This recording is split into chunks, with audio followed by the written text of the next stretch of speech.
La jeune fille, le visage paniqué, profite d'un moment d'inattention à bord du paquebot pour se glisser discrètement près d'un hublot. En contrebas, son équipe est déjà prête à la réceptionner. Elle ouvre la fenêtre, se faufile à travers l'ouverture, et sans la moindre hésitation, plonge depuis une hauteur de 20 mètres. Elle ne repartira pas avec le navire. Quand l'équipage réalise sa disparition, Trudy est déjà de retour au point de départ. Elle est venue pour finir un défi inachevé. La veille, son entraîneur avait versé en cachette un médicament contre le mal de mer dans sa boisson. Il ne voulait pas qu'elle réussisse à traverser la Manche, car il nourrissait un profond mépris envers les femmes. Lui-même avait tenté maintes fois la traversée, sans jamais y parvenir. Voir Trudy réussir là où lui avait échoué était pour lui inacceptable. Résultat, lors de sa première tentative, Trudy s'était évanouie après seulement quelques brasses. Mais cette fois, elle voulait éviter toute forme de sabotage. Ils redéfinirent ensemble le parcours. Le lendemain, Trudy se prépare pour une nouvelle tentative. Elle enduit tout son corps de graisse de mouton pour se protéger du froid. De nombreux journalistes sont sur place, prêts à documenter ce qui pourrait devenir la première traversée de la Manche par une femme dans l'histoire de l'humanité. Trudy s'élance de nouveau. Son rythme est constant, sa vitesse impressionnante. Même Bill, le dernier à avoir réussi cet exploit, reste stupéfait. Elle nage bien plus vite que lui. Les bateaux de presse s'approchent dangereusement, espérant capturer des images exclusives. Sa sœur leur crie de s'éloigner, mais personne n'écoute.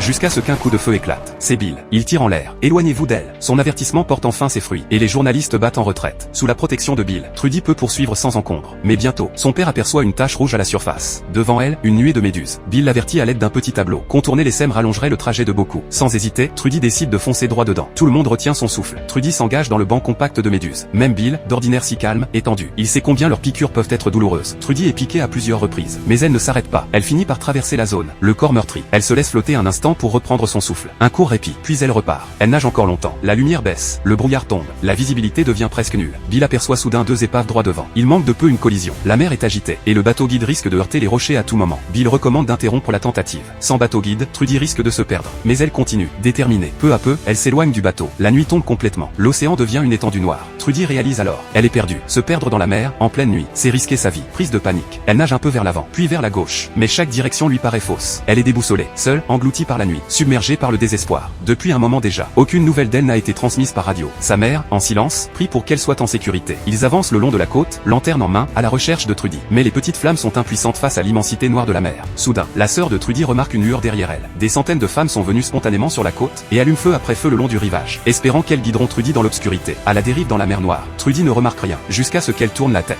Elle aperçoit enfin ces flammes lointaines. Une lueur d'espoir. Elle a retrouvé son cap. Elle rassemble ses dernières forces, et nage vers la lumière. Bientôt, Bill distingue enfin sa silhouette dans le noir. Tous retiennent leur souffle. Trudy sent soudain le sable sous ses doigts. Elle se redresse lentement. La foule sur la plage explose de joie. Elle a réussi. Elle est devenue la première femme à avoir traversé la Manche à la nage. Et avec cet exploit, elle a pulvérisé un vieux préjugé. Les femmes n'en sont pas capables. Le succès de Trudy n'a pas fait plaisir à tout le monde. Quand Trudy rentre au pays, le contraste avec son retour des JO est saisissant. À l'époque, personne n'était venu l'accueillir. Cette fois, la ville entière s'est déplacée. Les rues sont en fête, et chacun célèbre ce moment de gloire, qui est désormais le sien.